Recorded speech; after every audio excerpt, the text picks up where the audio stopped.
Amados irmãos, amadas irmãs, paz e bem. Mais uma vez estamos aqui para conhecermos as riquezas da fé católica. Como havia proposto, nós vamos nos aprofundarmos no estudo da nossa profissão de fé. Profissão essa que foi forjada nos primeiros séculos da igreja primitiva. Profissão essa que nós a professamos até hoje. E oxalá para muito mais. Como nós propomos, nós vamos estudar o credo parte a parte, artigo por artigo. E o primeiro artigo dele, nós temos que ter bem em mente que tudo está alicerçado pelos nossos três pilares importantíssimos: a Escritura, a tradição e o magistério da Igreja.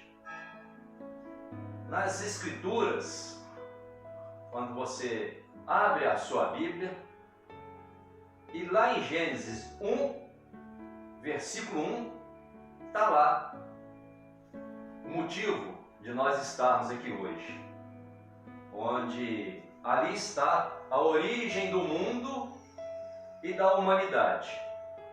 Nos nossos 73 livros, tanto do Antigo, nos seus 46, e nos 27 do Novo Testamento, a nossa origem está no primeiro capítulo e no primeiro versículo da Bíblia, onde lá em Gênesis diz o seguinte: no princípio Deus criou o céu e a terra.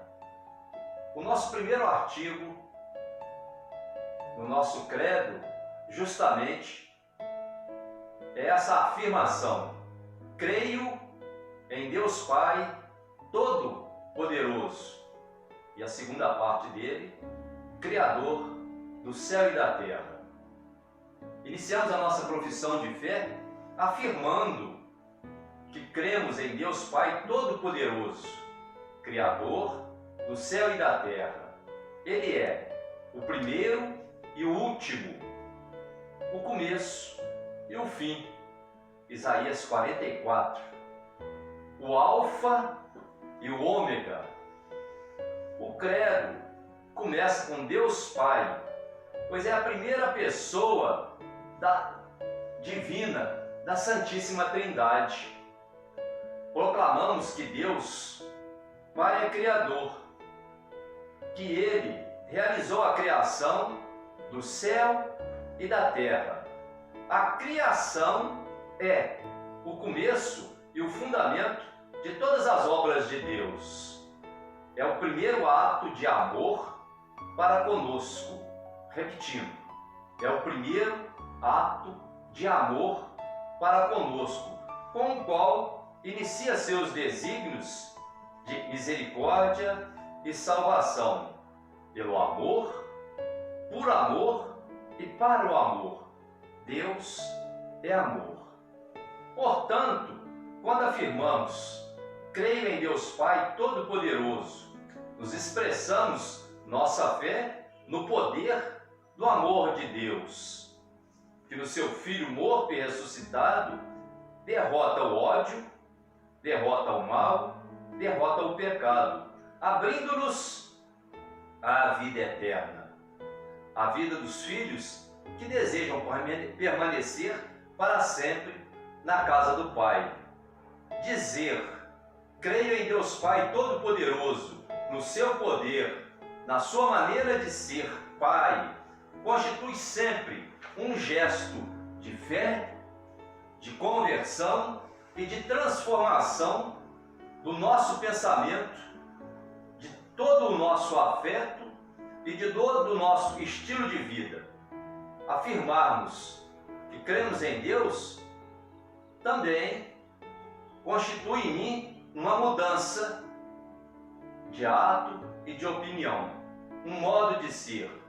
A fé é o único Deus, confissão cristã existente há mais de 2000 anos, herdada da profissão de fé do povo judeu. O povo de Israel, ele professa e confessa sua fé no único Deus Todo-Poderoso. Para o povo do Novo Testamento, a revelação torna-se mais familiar e mais próxima, pois Jesus refere-se ao Pai invocando-o como Abba, isto é, Pai. Marcos 14, Romanos 8 e Gálatas 4. Essas palavras, pelas quais os cristãos professam sua fé há mais de 2000 anos, têm uma origem em outra história ainda mais antiga. Por trás dela está a profissão diária de Israel. Trata-se de uma reformulação cristã, de uma profissão que diz: escuta, Israel, Javé, teu Deus, vai falar. Fala, Senhor, Javé, Israel, quer te escutar. É um Deus só. O credo cristão retoma as suas primeiras palavras no credo de Israel. Com ele também a luta de Israel, a sua experiência de fé e a sua contenda por Deus. A profissão de fé em Deus pressupõe a rejeição de qualquer outra profissão em outros deuses, sejam eles quais forem. No sentido, a profissão de fé do povo de Israel e a dos cristãos é uma declaração de amor, de entrega ao único Deus, nosso Senhor.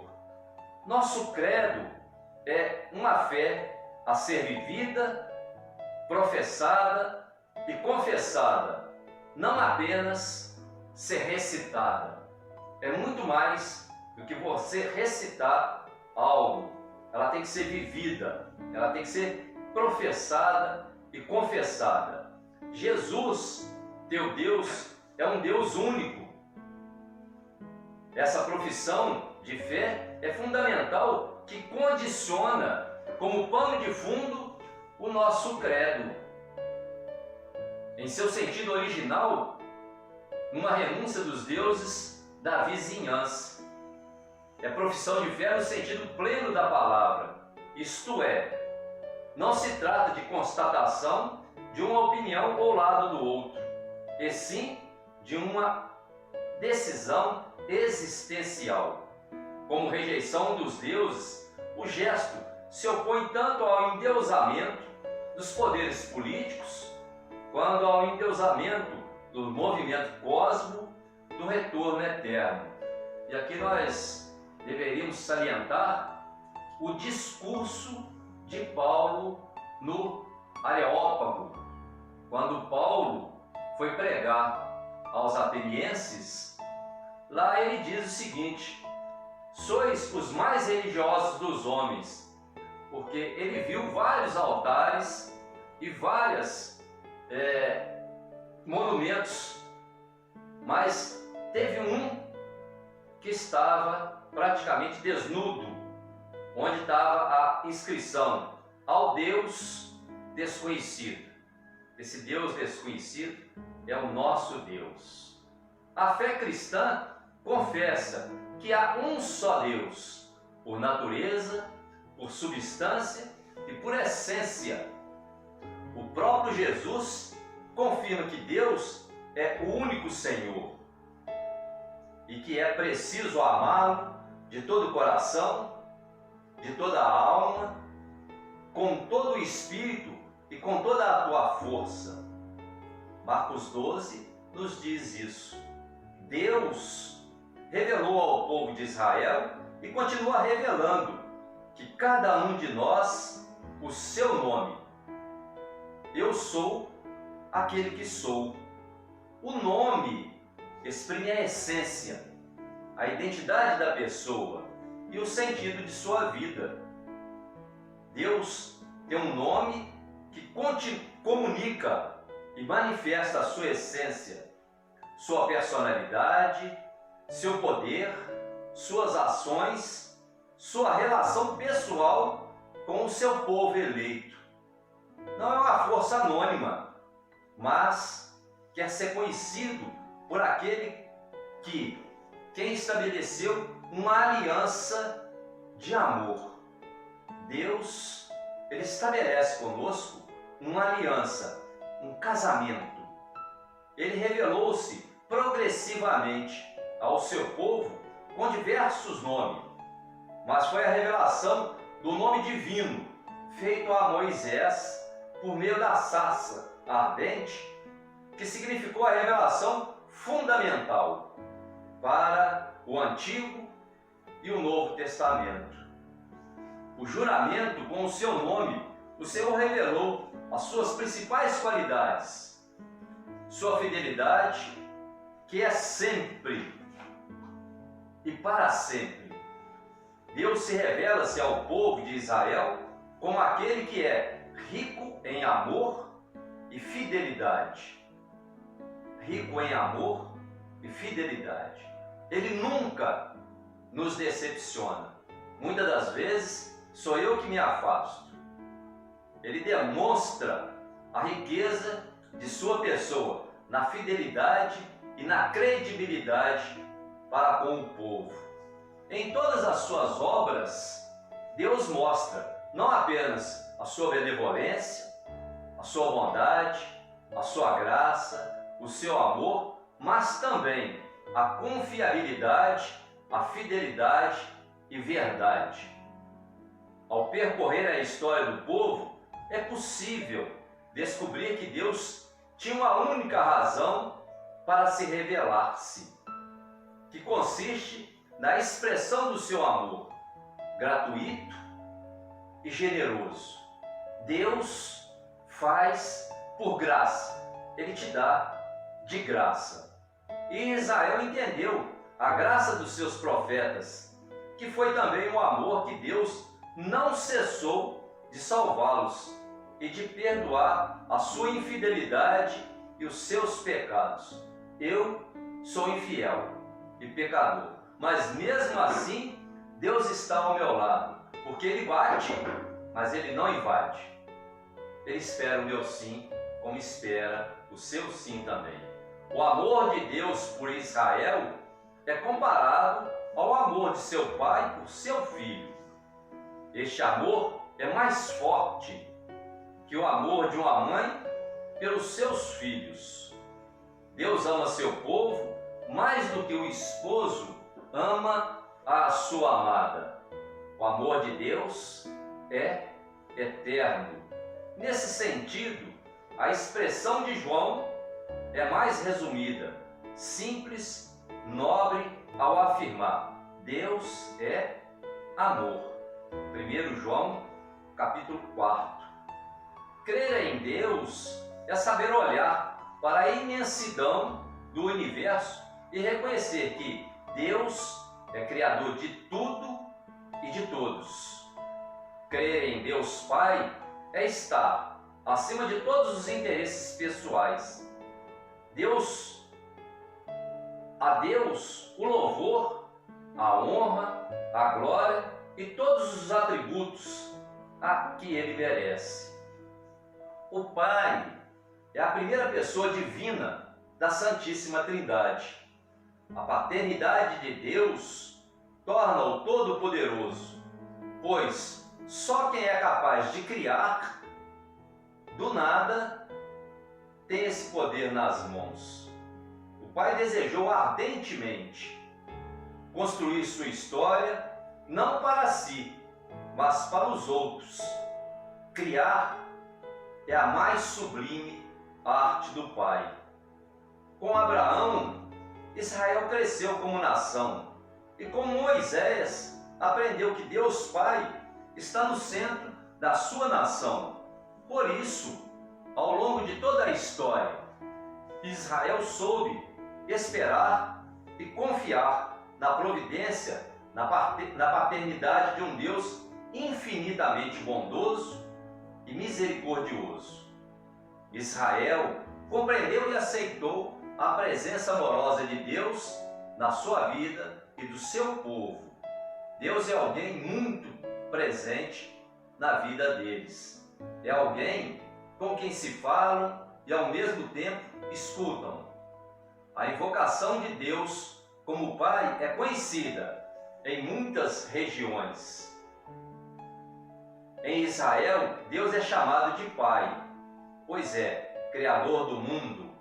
Jesus revelou a Deus é Pai, num sentido novo, não só como Criador, mas eternamente Pai em relação ao seu Filho único.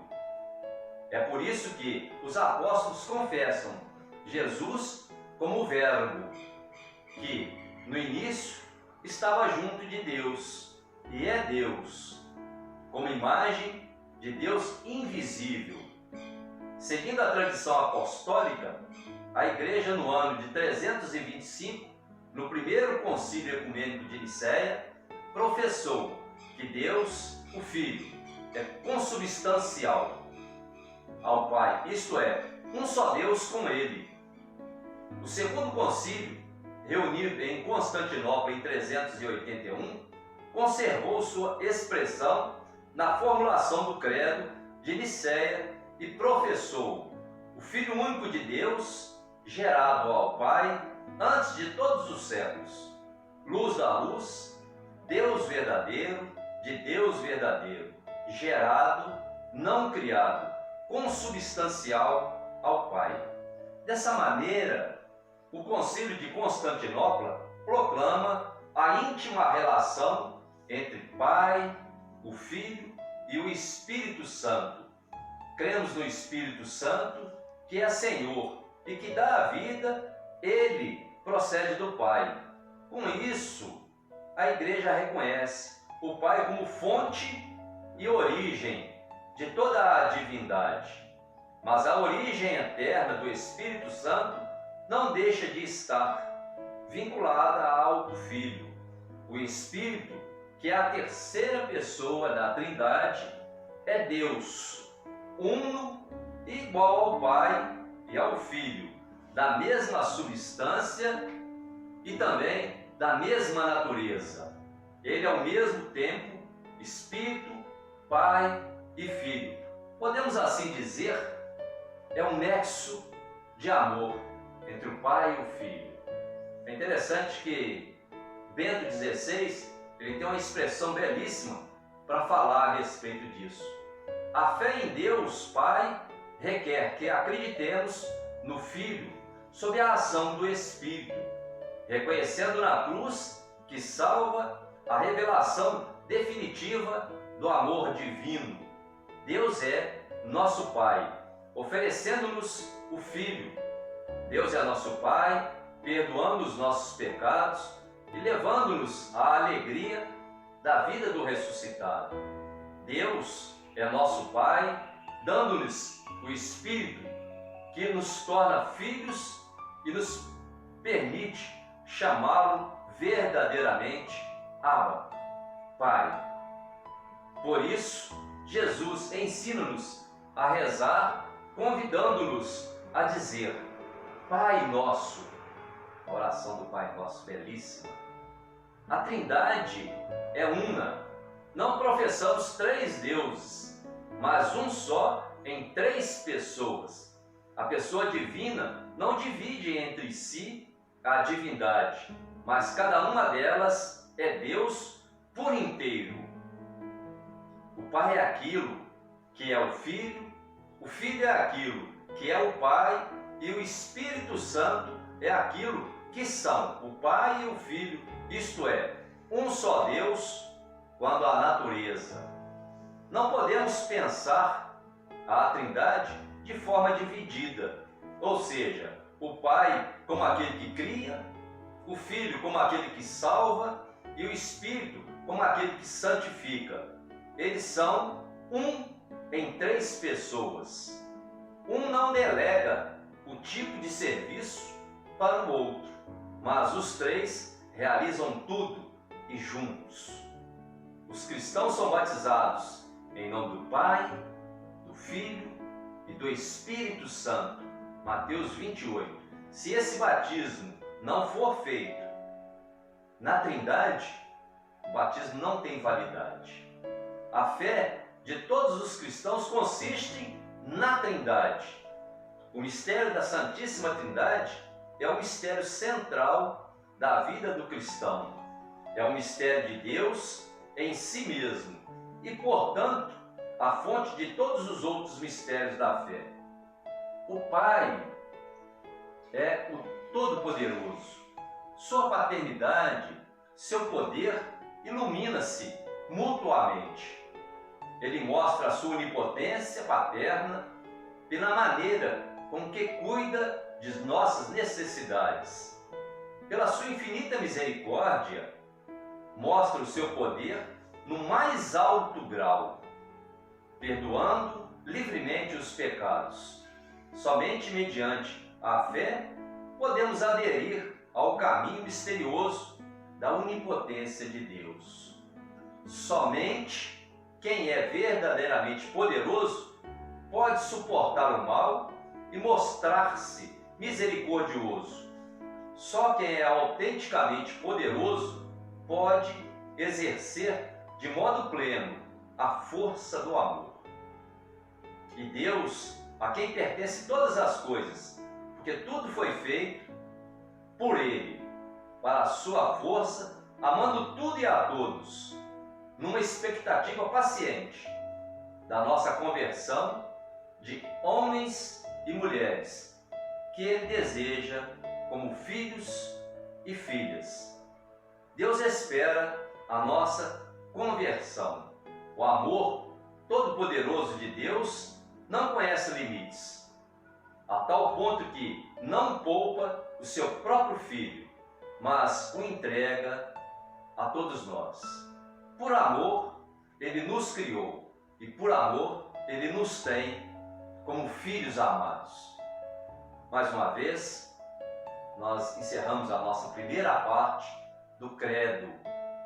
Nós ainda temos a segunda parte da primeira parte, que é onde Ele nos diz: Deus criou o céu e a terra. Por intercessão da Sagrada Família, que esse Deus que nos cria, que Ele te abençoe, Ele que é Pai, Filho e Espírito Santo. Amém.